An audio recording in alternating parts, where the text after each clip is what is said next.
Hey, what's going on, everybody? This is Deep Ball, Keenan, Curran, Samuel Akem. We got a very, very special guest on with us today, Mr. Mikey Diamato from Cal Poly, All-American, All-Conference, unanimous first-team All-Big Sky linebacker. He had a breakout season in 2025. How are you doing, my brother? I'm good, man. I appreciate you guys for having me on. Stoked to be on this. Absolutely. From Montana State, actually, first off, it's been an eventful off season for you. How are you doing with everything? It's good, man. I mean, we got new coaches. We got some new transfers on the team. Just building. You guys know how it is in the off season. Just keeping the body right. Trying to learn this new playbook. Trying to help the new transfers and the younger guys make everybody good around me. But yeah, it's been solid. There you go. Solid. Kind of stepping into that like leadership role, which is fun. It is stressful at times, I'd imagine, but it's fun with a new staff and whatnot. From Montana State to Saddleback, then to Cal Poly. First, what led you to leave Montana State? Yeah, so obviously I was there at a high school. Yeah. It was Coach Howe that recruited me. That's my guy. So he just left. He just left. Yeah, now he's on the Steelers too. My pops played for the Steelers. Yeah, man. That's small world. But yeah, so I was there for 3 weeks, and not a lot of people know this. I was a walk-on there. Oh, dang. Yeah, not a lot of people knew that. So I was there for 3 weeks. I was working out in the summer, and like I said, my pops, he played in the NFL, and he actually went JUCO. Mm-hmm. So I called my dad up. I was like, hey, Dad, like, it's going to be hard playing here as a walk-on. Like, I had, like, Ort in front of me, like, all those guys that so many good safeties in front of me. I was playing safety at the time, too. I wasn't even dang. Yeah, so I was like, Dad, like, I'm going to be Okada was there at the time, too? Yeah. I was like, Dad, what do you think I should do? I was like, I'm a walk-on here. Like, I'm struggling with, like, just the thought of that kind of got in my head. Yeah. Not downplaying any walk-ons, but it was just a thing where I was like, yeah, Dad, like, what do I do? He was like, man, I think you should come home and grind, because he told me to go to JUCO out of high school. So it was a thing. I packed my bags up, and I drove home, and it was crazy. It was hard decision, but it worked out in the end. But it was mainly because I was a walk-on. There was no bad blood, none of that. Yeah, right. It was just a thing where I was working out, and I was like, I know I could play here or somewhere else, and I can get my scholarship paid for. So it was a thing. I really didn't want my dad or my mom paying for my school, especially I transferred in high school. They made the move for me to go to a different high school. Mission VA was an expensive private school. Yeah, man. Exactly. So for them to make that move and then having to pay for my college, I was like, that doesn't seem right. Like, I worked so hard for this. I know I could end up making a scholarship, but there's no bad blood. I love everybody over there, and I still stay in touch with all those guys. So you were only there in the fall? Like, no, I was only there in the summer. Oh, dang. I didn't even enroll. So it was like, you know, at your freshman year, you go there for the summer. Yeah, right. And you do those OTAs, stuff like that. Yeah. So I was literally just there for that. And like literally a week before it was like time to enroll in classes, I left. Because if you enroll in a class, then you're in. You're locked in, at least for that semester. I wouldn't have been able to go JUCO. So it was like a decision. I was like, dude, I got to make it this week. I literally packed all my stuff up, drove 24 hours home. Like, so seeing how things have kind of played out now after, you know, having this breakout season this last year, becoming an All-American, unanimous, first team, all Big Sky, do you kind of look back on that and say, like, I'm so glad I made that decision when I did? Because who knows? I mean, Montana State's a phenomenal school. They do a phenomenal job in every way. But do you look back on that and kind of think, dang, I'm glad I did that? Or, you know, how do you feel about that looking back? Yeah, 100%. It was such a hard decision. And obviously, like, I'm super big in my faith. So it was God's plan. It was like, I didn't know what I was going to do. I was getting bigger. So it was like, I don't know if I would have left, I ever would have played linebacker. Yeah, right. Like, think about that. Maybe I would have developed at Montana State. They could have ended up moving me to linebacker. Right. But it's like I wouldn't even have known if I left. So it was a thing where, and the thing is too, when I went back to JUCO, I was still playing safety.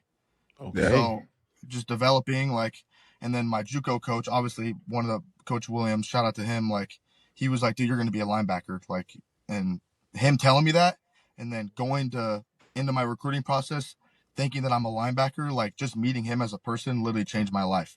Yeah, right. So me leaving that school, meeting that person literally changed my whole entire career, which was absolutely a blessing. That's awesome. Had you ever, sorry, Keenan, I got one more. Have you ever like before that coach put that bug into your ear, had you ever even considered the fact that you may be out of position a little bit? Had that ever even No, come to I you? didn't, because I mean, like I said, at JUCO, I had a great year at JUCO. Like I was a nickel. I got JUCO All-American there. I was like all those accolades and stuff, playing that position. So I was like, why would I change it? And then my coach was like, well, most of your film, it's coming down, like playing in the box, like you're super aggressive in the run. Boundary safety. Yeah. So he was like, and obviously my pops too. He always told me I was gonna end up being a linebacker. But to transition that late in your career, it's like scary, right? Yeah. Like, think about that. My recruiting process, they're all recruiting me for linebacker, asking me linebacker questions. I don't even know how to play the position. Yeah. So I just had to trust the process. I mean, obviously it all worked out. So obviously those coaches were seeing something on film that you might not have been seeing. I mean, you coming down making hits, you're probably a surefire tackler, all those things. Your body, your frame probably shows that you could probably put on some weight and still be able to move around. I mean, man, it worked out for the best, honestly. No, 100%. It's such a blessing in disguise. I mean, Montana State, obviously such a great program. They've done so many good things, but I'm not going to sit there and live on the past. Like, I'm so blessed where I'm at right now. Absolutely, man. Yeah. And I'll tell you that the winters are a little bit warmer where you're at now than they are in Bozeman. 100%. So obviously you spent that time, right? That summertime in Bozeman, working out, being with the guys. What did you take with you from that to Saddleback when you got there? Because things are obviously a little bit different, right? People that have not experienced JUCO, or at least had someone that they know closely that has experienced it, it's different. It's a little bit different. It causes, or it requires a little bit more dog in you than some of the, Big Sky or Power 4, schools, because you have a little bit more resources at Montana State than you probably did at Saddleback. And Saddleback's a good JUCO, but like, what are some of the differences? JUCOs too are different from NJCAAs too. Yeah. It's a little bit hard to compare, because at JUCO, it's a little bit more you're playing for yourself, if that kind of makes sense. A lot of the guys, there's not a lot of leadership roles in JUCO. It's more I'm here to get out. But like the thing I took from Montana State, I was watching how those older guys were working, like you said, Okada, Ort. I was super close with that guy. Just the older guys that have done it at a high level and a championship level, and kind of try to take that work ethic down to JUCO. And obviously, when I was at JUCO, I was still trying to be a leader, make the team better. But it's just kind of hard to compare, because at JUCO, you're not. I mean, you are playing for something, but it's playing to get to that level. At the D1, where JUCO, where you're at D1, you're already at that level and you're playing for championships. If that makes sense. No, that absolutely makes sense. Yeah. What do you think JUCO taught you that you couldn't have learned anywhere else? JUCO, that's a good question. I'd probably say hard work. I mean, dude, JUCO's a grind. People say it's not as bad as it looks, especially where I went. Saddleback, I'm in Southern Orange County. It was a beautiful school. But definitely hard work, and it's independent. A lot of the stuff you do there, it's on your own. You don't have the resources like you do, like where I'm at right now. So it's just it's keeping your head down and grinding, man. Making no excuses. That's the biggest thing. You can't make excuses. For sure. But I would definitely just say hard work. That's definitely something I learned from JUCO. Yeah. So obviously Saddleback led you back to the Big Sky via Cal Poly. Take us through, like, your time at Cal Poly in terms of, playing, and then the recruiting process. What did that look like? What schools were looking at you, and what made you decide on Cal Poly? Yeah. So out of JUCO, so this is actually so funny. I signed to Montana State again. Oh, okay. Out of JUCO. Yeah. And dude, I'm telling you, it was literally an hour before, like, when you sign the papers, hour before you're done. I was committed to both schools. I went on my OV to Cal Poly. When I was committed to Montana State, I told them I'm committing. So it was so bad. It was like I had to wrestle with these two problems. I was like, what do I do, man? I was like, man. And this time you're a linebacker. They're offering you as a linebacker. So linebacker, Cal Poly, safety, Montana State. Oh, wow. So I sat there. Honestly, like I said, I prayed about with God. And when you have two options, like, you could feel what you're leaning towards. Yeah. And when I closed my eyes, man, I felt like Cal Poly, like, I just had a good connection with the guys that were recruiting me. It seems like they were kind of getting at me a little bit more, if that makes sense. Yeah. But it's crazy. Like, it's just crazy how stuff works out. But that was definitely the first thing of the recruiting process. And then I had a couple Big Sky schools, but I really wasn't interested in them. Like, I had you know how it goes. You just have some of the schools in the They see East one Coast. big sky, and the rest of them are kind of Yeah. You have that like way. I had like Rhode Island, a couple schools in the East Coast, like stuff like that. Yeah. You're like, I ain't going but out there. yeah, but still no FBS things. I was just kind of bummed about that because after a big thing I wanted to do was bounce back from Montana State, show them that I was who I said I could be, and then go play bigger. Yeah. But it was a thing. I'm 6 foot. I'm a big thing for my recruiting process is I'm a tweener. Like they said, I was too big playing safety, but too small to play linebacker. Yeah. So that killed me. So yeah. But obviously, like Cal Poly, I got recruited. Obviously, that staff's gone, but I still stay in touch with all those guys. It was great connections, and I'm blessed that I ended up here. So. Correct me if I miss something, but at this point, are you still at safety at Saddleback, or have you already made the transition to linebacker? So you're still a safety? No, I'm still safety, still nickel. Okay. I was like nickel. Yeah, not like a high safety. I was more like box. You could say I was a Sam, but like dude, I'm not reading the lineman. Like I'm not. Yeah, I'm not. Kind of like that, maybe like that star position. If I'm blitzing off the edge, but that's about it. Yeah, right. Yeah. Seemed like you were kind of like a star, like kind of that star. Absolutely. Yeah. Absolutely. My brother was a nickel linebacker. You know, he wasn't a nickel corner. And then this was before they were doing a lot of nickel corner stuff. He was a nickel linebacker, and it was called the star. So I certainly know what you're talking about. Yeah. And honestly, too, looking back, like when I think about watching your film and just like, I definitely see that defensive back because, I mean, man, you fly from east to west just like so fast. You get from sideline to sideline so fast. And like that was something about you that stood out to me. I'm like, man, no wonder this guy's getting all these tackles. No wonder this guy, like, you fly around, bro, and it shows up on film. So absolutely, man. Yeah, and you're agile, right? I think the safety part of you is still agile, where it's like we played with a guy named Dante Olson who was super good laterally, but like didn't have the agility to always stop. Yeah. Right, like he would just run through people, but like if you cut back on him, it could be. But he also had these really long arms. Mm-hmm. He was what 6'3", 6'4", freakishly athletic. Yeah, where it's like you have the ability to start and stop, which I think makes your game a little bit more exciting to watch. Like it, I don't know. We enjoyed that style. I appreciate that, guys. And so I think it just comes from like just how you. Oh, sorry. Go ahead. No, go ahead. No, you go. It's just like kind of how I train. Like think about it. I was a safety my whole life, so I'm not gonna like really lose that. Maybe not. I'm not gonna have the best footwork as I had before, but like a main thing in the offseason I focus on, I still try to train like a safety, if that makes sense. Like I'm still doing hip flips, stuff like that. So obviously that's gonna translate. And playing it my whole life, it's kind of just like muscle memory. Absolutely. So you talked about when you were at nickel. You know, I'm not reading the linemen and all that stuff. Making the transition to Cal Poly at a linebacker position now you do need to be able to read the lineman. When a lineman's pulling, that probably means they're probably running some type of counter. You should probably shoot the gap, whatever. How did you transition into that, becoming that type of guy to read the lineman, you know, understand, you know, all of that stuff in between the tackles? Yeah, I'm not going to lie. It was so obviously coming out of JUCO, it was so tough. Like obviously the speed is a little bit faster here. Yeah. And learning the playbook too, that was a huge thing. The playbook was a lot bigger, so my mind was racing. It was not this year, but my last year, my sophomore year. I literally didn't know what I was doing. I'm looking in the backfield. I'm literally just looking at the running back. I'm not looking at any of the linemen. My coach is telling me like the ball's going right, I'm going left. Like I don't know what I'm doing. Yeah.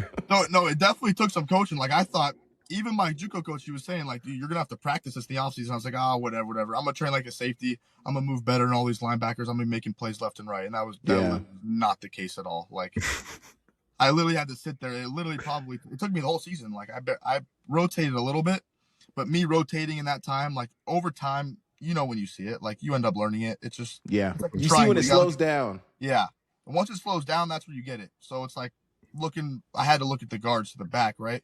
The guards, they take you everywhere. Yep. So once I learned that, and just over time, like my buddy Kenny Olson, he's a stud too. He's a first team, all team linebacker. He's helped me so much, man. That guy, I owe so much to that guy. He would sit down with me in the film room. Any question I had, anything I'd struggle with, he would help me. So I owe a lot of my success to that guy. Nice. Absolutely. And there, you know, there's stories of guys like I think of Brian Urlacher. Like he played safety when he was in college and then transitioned to, you know, the NFL and playing linebacker. And it's like I think your instinctual nature from playing safety. I played safety in high school.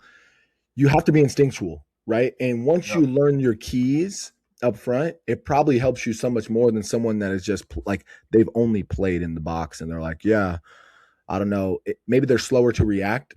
right? Where you play instinctually because you're used to playing, I guess you were playing in the box, but even if you were 12 yards back, you got to get into the mix. So you got to 100%. play downhill. So good for you, man. That probably lends to some of your success. Your highest solo tackle total came against the Bobcats. Is there any added motivation for you when you played them to do well? Yeah, that was huge. I mean, I think anyone that went to a school before and's at a different school, you end up playing them, it's like you got a little bit more fire in your belly. Absolutely. But yeah, like I said, no bad blood, but it was I was so fired up for that game. I wanted to prove no bad blood, but I wrong. still want to send a message. Exactly. Yeah, exactly. Exactly. But like, yeah, I don't know. I had some adrenaline rushing, and it was cool to play against all my buddies. I'm still so close with all those guys at Montana State, but it was funny seeing like Jones at running back and you're tackling them, and you guys are talking a little bit. It's funny, but yeah, I definitely had some little added motivation for that game. Yeah. So you had your breakout season last year. What would you say contributed to that? What kind of work did you put in the offseason? Obviously you just talked about learning just how to play linebacker, read the line, and understand the playbook better. What kind of work did you put in to be able to have the season you had last year? Yeah, like I said, I was with Kenny Olson, my other linebacker. He helped me a bunch in the offseason. A big thing was learning how to use my hands too. That's something that I wasn't really used to doing. Yeah. Obviously being in the film room, huge thing for linebacker too. Obviously it's a downhill position, but that's what I thought at first. But dude, I'm telling you, staying lateral is the biggest thing you could do as a linebacker. Like you don't always got to touch those linemen. So learning that was huge. Just staying patient. Like sometimes when the running back is staying patient, you stay patient. Once he hits that hole, then you go. So it's over time. It's just reps and reps. I was getting better as reps were going. Obviously, it was my first year linebacker. So just having more experience. Obviously learning off my buddy Kenny, older guys. But yeah, just mainly those things. When you got a moment to reflect on that season, in November, December, what did that feel like? To look back, the accolades start to roll in. The unanimous first team Big Sky guy rolls in. The AP second team AP All American rolls in. Like all these All American teams, all these all conference teams roll in. Phil Steele, all that stuff. What did it feel like when you started to reflect on that after the season and just think like, dang man, like I've come such a long way from being a walk-on at Montana State. Now I'm a scholarship player at a Division I college, and I'm the best linebacker in this conference. Like, what did that feel like? Yeah, it's huge. It's so much hard work that goes into it. Like you guys obviously see that, but like the huge quote that I like is nobody cares until you start winning. I don't know if you guys ever heard about that. Oh yeah, for sure. Like nobody, like even if I didn't get those accolades, like no one's gonna care like what work I put in and stuff. But it's so hard to put into words. Like it's a feeling it's so much gratitude. Like God has blessed me with so many talents and stuff like that, and the fact that I've had a family that has pushed me to do all this hard work to be able to achieve that, it's hard to explain. It's just That's blessed. Awesome. So blessed that happened. And I'm glad I could do it for another year. I hope I have another season like that. But yeah, when all those accolades started rolling in, if you would have told me that last year, I would have laughed in your face, I promise. And I think everybody else would have laughed in your face too. Like it's just like growth, the process, the journey. It's almost better than the end goal. So it was pretty cool when all that stuff started rolling. I'm blessed for sure. No, me and Keenan both been there, bro. Where like you have that first, you just have that. It's like an aha moment, like where you have that season. Mine was 2018, and one of the games that really was a big game for me was against Cal Poly. But just like that whole season, and then I look back and I get hit on Twitter and it says I made the Hero Sports Sophomore All American team. And I'm like, wait, like I'm an All American? Crazy, crazy, man. Like I never even imagined, and it's just crazy. It's just absolutely crazy, man. It's nice to see the flowers when you've been watering it in a season where they haven't bloomed, right? Amen. Yes. And it reminds you to just, hey, continue watering the flowers, because it's nice to look at them, but if you look at them for too long and don't water them anymore, they'll wither, right? So keep watering your flowers, man. Keep pouring into yourself. And let me ask one more thing. Let me ask one more thing in here. Yeah. So my biggest thing, and me and Keenan have talked about this, after I had my 2018 season, I was determined to make sure 2019 was better. What type of work are you putting in to make sure that this year, like, people don't see you as a one-hit wonder. People don't see you as, oh, yeah, he had a good year in 2025, but, like, we can't find him this year. Yeah, it's just staying hungry. I mean, I've heard this before, too. Like, you can learn a lot off a loss, but you can learn a lot off of a win. Like, sometimes, if you dwell on that win too much, I mean, that's where you get complacent. So a big thing for me is obviously I'm going to think about the last season, take what I did good, take what I did bad, but it's kind of putting that to a side, and now it's a new year, and I'm trying to elevate my game from that, right? Like you said, a one-hit wonder. There's so many guys like that. Like, I don't want to be that guy. Nobody wants to be the guy, oh, he had one good year, but then the next year he wasn't very good. Like, that's just – I'm always trying to elevate my game, and obviously, like I said, my journey, like, that motivates me every day. Like, when I was at JUCO, like, no matter how good I'm doing, I'm always going to look back at moments like that, being a walk-on and stuff like that. So it's just staying motivated, staying consistent. But, yeah, for sure. Yeah, that JUCO journey. Sorry, Keenan, one more thing. No, you're good. You're good. That JUCO journey can either break you or it can make you. Like, obviously there's guys that go JUCO and they don't really end up anywhere. But then there's guys like yourself who go JUCO, who go there on a mission and is like, no, like this is not going to be in vain. It's going to mean something at the end of it. And you have definitely made it that way, man. Yeah, for sure. And I think all throughout our lives, football has been something that we've played, and you kind of play it because it's fun. You play it for the camaraderie. And then when you go to JUCO, like as much as there's that camaraderie, there's it's a different angle, right? People are selfish. They're like, hey, I want to get it out. I want to get out the mud. This is for me, not so much for what we are accomplishing as a team. And to stay head down in that and say like, no. Like, yes, I can take this moment and be selfish in this season of life. But then when I get to the next level, how am I going to continue to pour into being a leader? So good on you. Question kind of relating more to your dad. Obviously your dad played for the Steelers, he's in the NFL. Was there anything that you learned from him growing up about like nutrition, recovery, or preparation that you feel like has helped you in your journey and maybe helped you last season at all? Yeah. Number one thing for my pops is definitely, hard work. He's probably the hardest working man I've ever met in my life. We had a garage back at home growing up. I remember me being like 6 years old and like first grade, just watching this guy. All I wanted to do was be like him and lift and hard work. He gets up, he has work at 6 o'clock in the morning. He's up in the gym at 4 o'clock. He's like 50 years old. So the main thing about life, you got to work hard. Hard work always wins. If you talk about the nutrition part, huge thing. He'd always make fun of me being little, being skinny. He never cared what I ate, but I had to eat. So him just kind of, he's been through it. When you have a role model that's been through all the steps in life, and the mistakes that he made, teaching me not to make those, just little things like that. That's dope. Yeah. See, man. Sam?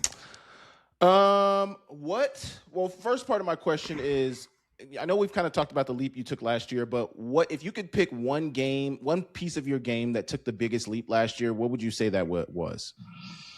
Biggest leap of my game. Honestly, I'm going to go with my tackling. I felt like at safety, nickel, sometimes I'd shoot my shot and I'd miss a lot. Yeah. At linebacker, you're a little bit more covered up, so that might have helped. But just grabbing on, running your feet, finishing people on their back.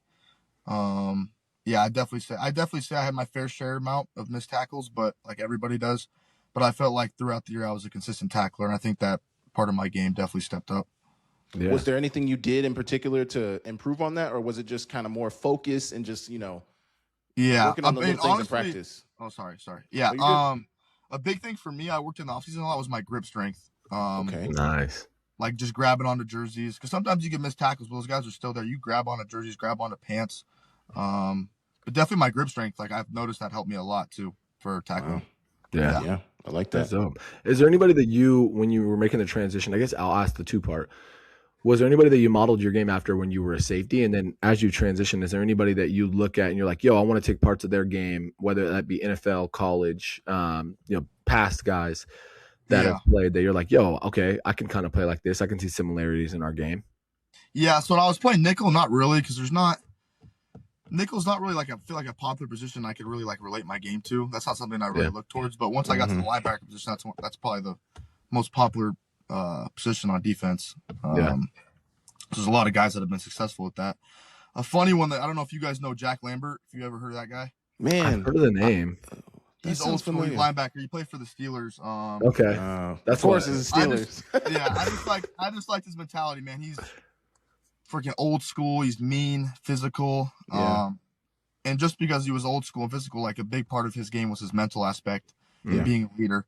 and showing up even when you don't want to show up. Just that old school mentality, something that I like to bring, especially in 2026. There's not a lot of those guys left, so that's definitely something I put my game on. Is just having like kind of that older school mentality. Yeah, I like that. When the transfer portal first opened up, it was reported that you would be entering the portal. Was that true? Because, was that true? And then if so, what made you return to Cal Poly instead of staying in the portal and looking for other opportunities? Yeah, so it was true in a way. I didn't actually enter the portal. I just announced my name. You know how that goes. Like you announce it before it actually opens. And then once it opened, I was in it for like 2 days, but I wasn't technically in it. I was just still like my name was still out there. Yeah. People were reaching out, but I couldn't talk to them because I wasn't in it. Like I'd be on a phone call, they'd be talking to me, and then I'd be like, "Oh, I'm not in the portal." And they'd hang up immediately. They'd be like, "Oh, you can't do that." And I was like I said, when you have two options, like right when I entered the portal, this is going back to why I stayed at Cal Poly. Like literally, I remember the night I fell asleep on it. Like usually a moment like that where you have a good season and you're going in the portal and you're gonna have bigger opportunities. Like you're not second guessing that. Like all you're thinking of is how much you want to take that next step. And that wasn't it. That wasn't it for me. Like I literally regretted it the minute I did it. Even with my coaches leaving too. Like my staff left, and then I had never a more perfect time to leave than exactly then. right.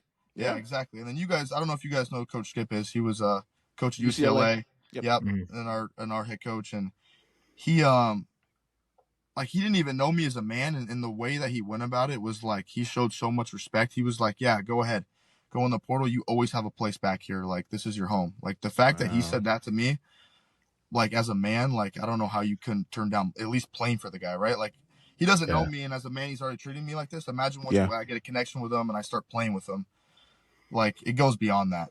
Yeah, That's definitely why I stayed. Yeah. So hearing that, how has it been with Coach Skip? Because that was one of our questions on here. Is like I wanted to know how has it been those first couple of months with Coach Skip? How's spring ball been with him? It seems like he made a connection with. I mean, it seems like he made an impression on you early, saying I understand. I'm a new coach. You don't have to be beholden to me at all. But if you come back, we would be welcome to have you. I mean, you're a freaking All-American. Who wouldn't want you? But what has that been like with Coach Skip early on? Yeah, he set a new standard here, man. If you guys would have been here in 2025 spring versus this spring, it's literally a whole new program. Like he sets a standard. Like I said, you're late to meeting. You can't do that. It's just there's a standard around the building now that I didn't feel before. So him bringing that standard, and he's a player's coach too. Like he'll get to know you. Like he'll ask about your family, how you're doing, stuff like that. Like he'll go on a deeper personal level. He's not just like, you're making plays for me. Like, oh, okay, cool. Like he'll get to know you on a deeper level, how you're doing emotionally and stuff like that. So having that in the building is absolutely huge because I know there's a bunch of guys on the football team. You've had teammates like that where they need that emotional support. They need to feel like someone really cares about them. So him having that's having more guys buy in. And then obviously the standard changing, which is big time. Nice. Well, obviously he's got a great experience coaching at UCLA in the Big Ten. Is there one phrase or coaching point that you think he has said in your guys' time together that stands out the most? Oh yeah, the main thing he says is expect to win. That's the thing that I love. And everything you do, expect to win. That's definitely the phrase that he's used the most is expecting to win. It's just all the hard work we put in. We do too much of this stuff not to expect to win. I felt like sometimes in the building, like I said last year, it wasn't an expect to win culture. But I mean, this year, we're coming out swinging, like we're expecting to win. So him establishing that is huge for at least me and all the players around me. That's awesome. Yeah. How much do you feel like the defense will change under the leadership of Coach Skipper as opposed to Coach Wolf? Honestly, I can't. Obviously, I don't want to give out what we're doing too much. But, I'd say it's pretty similar. I don't think it's gonna, at least in my responsibility, it's not gonna change that much. It's not gonna be a thing where I don't think I'll be as less productive. I think if anything, I don't know if we have a defensive coordinator. I don't want to say his last name. It's Lewanson. I'm pretty sure that's how I say. I always get it wrong. It's a pretty hard last name to say. But he was at Bowling Green, and his linebackers always been productive. Yeah. That's obviously a thing I'm looking into when I was in the portal too, like making sure the defensive coordinator had productive linebackers. But yeah, the scheme, I think it's definitely going to be a pretty solid year, and I don't think it's changed too much. Nice. What matchup this next season are you most excited for? Yeah, I'm honestly going to go with the first game, Friday night versus Idaho. I think we're the first conference game. Yeah. We got the Mad Center built. Like the stadium looks a lot better. We got new transfers. It's a whole new program. It's a whole new standard. And to go first game playing a Big Sky opponent, that's pretty rare. You don't usually do that. Yeah. So, and having that on a Friday night too, Friday Night Lights, it's like it's almost Week like 0. high school days. That's all I'm It's saying. gonna be hot out Week there, 0. dog. Yeah. So I mean that they're coming to our house, and that's a game that I'm definitely looking forward to. That's the first game is always what sets the standard for the rest of the year. So I think both programs are kind of in this position where, you guys are trying to prove a point. Like Idaho kind of fell short of what their expectations were last year. I'm sure you guys had high expectations and didn't really meet them last year. So both teams are coming in trying to prove a point, and it's going to meet for an epic clash to open 100%, up the season, man. Week 1 of the season is always the best too, the biggest build up. So yeah, it is. So as you approach your final season at Cal Poly, have you been approached by agents? If so, how has that process been for you? Yeah, I mean, obviously, when it was in the portal, obviously the agents were all over the place. Yeah, right. But I've been approached by maybe just a couple. I'd say under 10 agents where it's coming for the NFL, things like that. That's obviously something I really want to do. And it's cool talking to agents where they're not talking about you to benefit off you from the portal. That's all they were talking to me about. These guys are looking at me for the 2027 NFL, the draft, stuff like that. Which the fact that I'm even in that position is absolutely a blessing. So getting to know them, they want to know you. It's not just a money marketing thing like the portal guys do. So yeah, it's definitely a couple, but yeah. That's crazy for you to mention the difference between the portal agent and the NFLPA agent, because I think that's something that's been talked about a lot in college circles these days is these portal agents, they get a higher percentage, in the NFLPA, the highest they can get, I think 5%, maybe even 3%. So it's just crazy to kind of see the differences, and just even to hear you say how it seems like the relationship building is a little different. Portal agents is hey, I can get this money for you at this FBS school. Along those lines though, where is Cal Poly in terms of NIL? Do you guys get anything? I mean, you're an All-American. What does that look like? Yeah, it's pretty solid over here. Nice. I've gotten my fair share, but yeah, it's definitely you would think FCS guys don't get as much as you think, but college football they got pretty good money. So is that something that led you to stay? Was hey, I'm not hurting over here at all. So yeah, I mean, honestly, it was a little bit of that, but obviously, if it was really for the game of the money, I would have been out. So money doesn't really. That's not a thing that I really. Obviously, it's nice to have, but that's not a decision you want to make your career off of as money. That's absolutely. You want to go where you're happy, and if money comes along with that, then that's a blessing. I love that mindset. So being from California, did you have a dream school when you were coming out of high school? Hey, I want to, this would be ideal to go here. SC? Yeah, I'm not gonna lie. I'm always bringing up my pops, but I wanted to go to Utah State because that's where my pops went. They got a really nice facility, bro. Yeah, that's what I'm saying. Yeah, Logan's nice. They got some nice stuff. Yeah, so that was definitely the place I wanted to go. Obviously that didn't work out, but yeah, I was honestly my whole life growing up, I wasn't a big football guy. I played baseball my whole life. So that was my next question. What other sports did you play? I was looking. I wanted to go the SC to play baseball, play Vanderbilt, Tennessee, schools like that. That was my dream growing up. And then once I got into once I got into high school, I was yeah, dude, I want to go live on my dad's legacy. I feel like every kid would want to do that after their pops plays. So definitely Utah State. But how many years of football did you play in high school? All 4? I played 4. I started in high school. No, I started in high school. Oh, wow. Yeah. That's pretty dope. In high school, yeah. Yeah. Wow. And you just was there a learning curve at all? I mean, you got it in your blood, right? But you have it in your blood. So they're well, his dad played in the NFL, so he should be good. Yeah. Probably the natural aggression, you were an athlete, but what was the toughest thing for you to learn? Yeah, dude. I didn't understand the game at all. I didn't even when I was playing flag football. Yeah, right. Yeah. O linemen, D linemen were. I mean, being a freshman, you're just having fun with all your buddies your first year. Yeah. I was playing receiver too and stuff like that too. But I think the biggest thing is just maturing. Over time I matured. I'm trying to think the biggest thing I learned though. Maybe my tackling form. That was so bad. I was tackling way too high. Just getting run over. It was so bad. Yeah. When did it go from I'm just out here having fun to no, I want to go? Obviously you said you wanted to live in your dad's legacy, but what year in high school was it that fun to know I'm working to go to college now? It was my junior year of high school. So my last year at the school before I transferred. My freshman year, having fun. Sophomore year, COVID. Oh, so I would have been. dang, So I I would forget have been. about that. 2021 might have been my. Actually, no. Junior year? No, because I graduated in 23. So it's like 2021, 2022, right? It's like both years in one, right? So yeah, so we had COVID my sophomore year, so I only got to play 5 games, and then my junior years where I kind of like just like I had it in college, sophomore and junior year, like that's just where I stepped up and I was making plays and getting all the accolades and stuff like that in high school.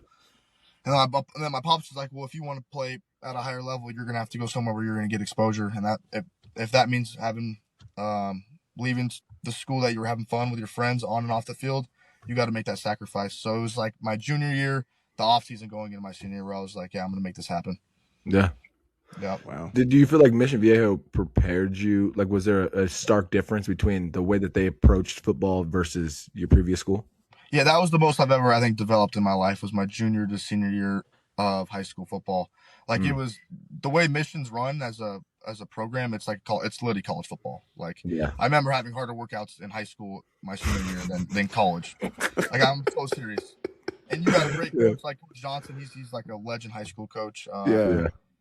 Yeah, they don't play around there. So it was me just going from kind of having fun to, dude, I'm in the fire of it. So I had to figure it out pretty quick. And you got a lot of guys that are good, high level athletes that are around you that are absolutely SEC football players now. So it's like just competing with guys like that and making my craft better every day by obviously competing against those guys. Was there ever a moment? Okay, so like that's a trial by fire, right? Like, hey, I'm going from this school where I'm having fun, I'm maybe doing well, but like I'm just having fun, to then going to Mission Viejo where it's like, yo, this is serious. Like everything, you almost got exposure to how much of football is a business once you get to the next level, because it is fun, but it's still very structured in like, yo, you got to perform or that's it, right? You're not going to get an opportunity. Was there ever a moment in that you like doubted your desire to play or maybe doubted your ability to play in all of it, not just Mission Viejo, but maybe going to Montana State, maybe at JUCO, maybe your very first time playing linebacker at Cal Poly? Like take us through that journey. Yeah. So I'd say where I was questioning myself was definitely the first week I transferred to Mission. I remember just doing 7-on-7. I never really had a quarterback look me off before. I've never had that. So this guy's looking me off. I'm running left, crossing my feet over. He's completing freaking digs behind me and stuff like that. I'm just like, call my pops. I'm like, dude, I don't think I'm going to play here, dude. I'm smoked. I'm smoked. I said, it's over. I said, sorry, I'm done. But then I remember over time, like the biggest thing about Mission was the guys, they'd work on the field, but off the field, they're also working too. Yeah. That was a huge difference for me. Like usually I was by myself working out in my old school, but like when I went to this new school, like I had guys pushing me on and off the field, which would absolutely excel my game. And obviously, like I said, reps going over and over again. Like I learned stuff. And then the biggest struggle of my career, I think, was my sophomore year here. My sophomore spring when I got here at Cal Poly. I wasn't good. Like my spring of my sophomore year, I didn't know what I was doing. I was messing up the playbook terrible. Didn't understand footwork at linebacker. Obviously, like I said, I didn't know my reads. I would talk to my friends all the time because one of my best buds, I lived with him at Cal Poly. He was one of my buds from high school. I was like, dude, I think I'm done, dude. Like, I might just go back JUCO again and enjoy my last year. Like, I might be done. And it was a thing where you have to trust the process. When you have guys around you that are telling you that you're going to develop and motivate you, obviously it helps. When you got a good family telling you that, just be patient with it, believe in God, just things like that. Yeah, I would definitely say my sophomore year was a bit of a struggle. But obviously, like I said, more reps, it came on, and then I started loosening it up a little bit. But yeah, I would definitely say my sophomore year was definitely a struggle where I was questioning myself a little bit. Yeah. You mentioned how hard it was at Mission Viejo for you, and I just think about how, although that was super difficult and it was tougher than probably Cal Poly, think about why you were able to get out of Saddleback was because you went to Mission Viejo, because it was tough, because you had that foundation set where it's like, some of these guys may be playing around, some of these guys might not be serious about getting out of Saddleback, but I certainly am, and I have a point to prove, and I think that honestly showed itself in the end. Yeah, it's crazy. It's been a long journey. It's not done yet. I'm blessed about every moment. It seems like every decision I made was the right decision, which is an absolute blessing. They're really hard decisions to make, but in the end, it's all worked out pretty good. Yeah. Trust in the work, man. Trust in the work, man. What is something fans would be surprised to know about you? To know about me? Like any weird taste in food, or not music, not yet. Any weird taste in food or like hobbies that you enjoy that's like, wow, that's actually strange. Now I think about it, the average football player doesn't do this. Dude, I'm pretty boring, dude. I just work out and play football, but something linebacker. That's what he is. He's a linebacker. I just say maybe my personality, man. I'm so like outgoing and like, dude, I have like one button. It's like, once it's on, it's on. I'm not turning it off. Like whether I'm in the dining hall or whether like, I'm just an outgoing, happy person. Blessed to be where I'm at, dude. I don't know. Once that thing turns on at freaking 5 a.m, you should see me. I freaking play my music. That's maybe one thing. I get my music going on my phone, walk into the locker, everyone's all tired and groggy. Walk in with like maybe Chief Keef blasting or some like Merle Haggard. Did not see that coming. Did not see that coming. Yeah. Hey, he's me though, Keenan. I'm the one who's like bringing the energy in the morning when everybody get some Chief Keef going, get the blood blowing. Yeah, I don't know. Just outgoing guy. Not very interesting, but yeah. That's dope. That brings us to our next question. What music gets you going ready before games? Are you like Finetto? Oh, or Chief Keef. Oh, yeah. Love Sosa. Oh yeah. Dude, all day. Kills by Chief Keef. You know what was my favorite pregame song? Don't Like by Chief Keef. Oh, yeah. Oh, my gosh. That one too. Every Eminem. Game. Yeah. Oh, yeah. Yeah. Lose Yourself by Eminem gets me going. That is comedy. I definitely did not see that coming, man. I didn't see it coming. So who is the toughest player that you've had to tackle? Toughest player I've had to tackle? Dude, I don't know his name. The receiver from NAU, number 11. Kobe Katzis. Yes. Yeah. That guy's nasty. Nasty. Quick, super quick. Nasty. Yeah, like out in space. Yeah, dude. He gets a screen. He's going. Yeah. Is there anybody? Have you been like anybody ran you over in the Big Sky? I'm not gonna lie, not yet. Okay. Not yet. Okay. I did. I'm not gonna lie. Versus NAU, it was a little after the whistle. I did get pancaked. Okay. But I haven't got like actually trucked yet. Okay. Knock on wood. Would you knock say on wood. It's harder to tackle like a shifty receiver than a running back because of their ability to change directions? Yeah, 10 out of 10 times, I would say. Because when you're in the box, you're a lot more covered up. So it's like you're right. Maybe they don't have as much space to move. Yeah, you don't really get a running back in space unless it's a swing. But like say it was a receiver or a running back on a swing, I'd take a running back 10 out of 10 times.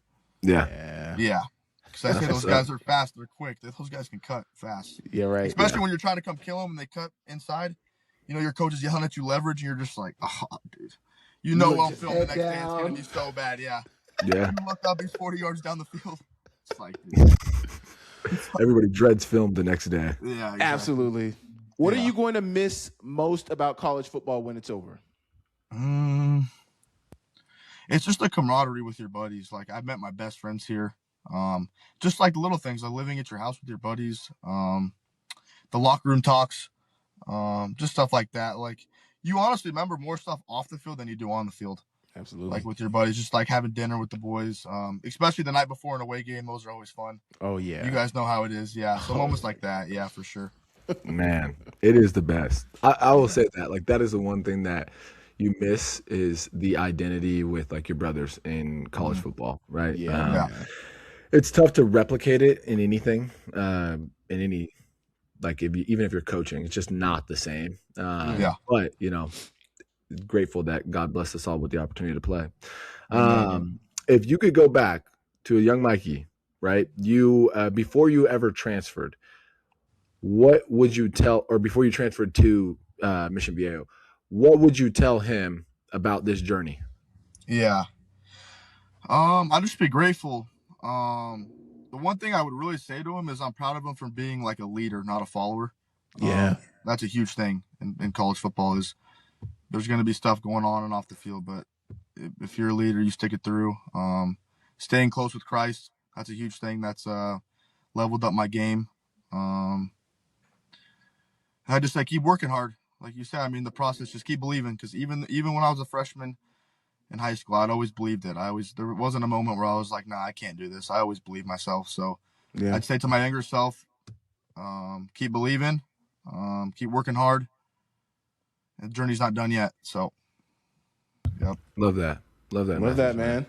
Well, that's all we have for you. I appreciate you so much, man, for your time. Of course. You know, excited about this 2026 season, man. We're excited to see you. We're excited to see you ball out, and we're gonna be watching from sure. bird's eye view, man. I appreciate it, guys. Thank you so much for getting me on. Yeah, I appreciate you, brother. Man.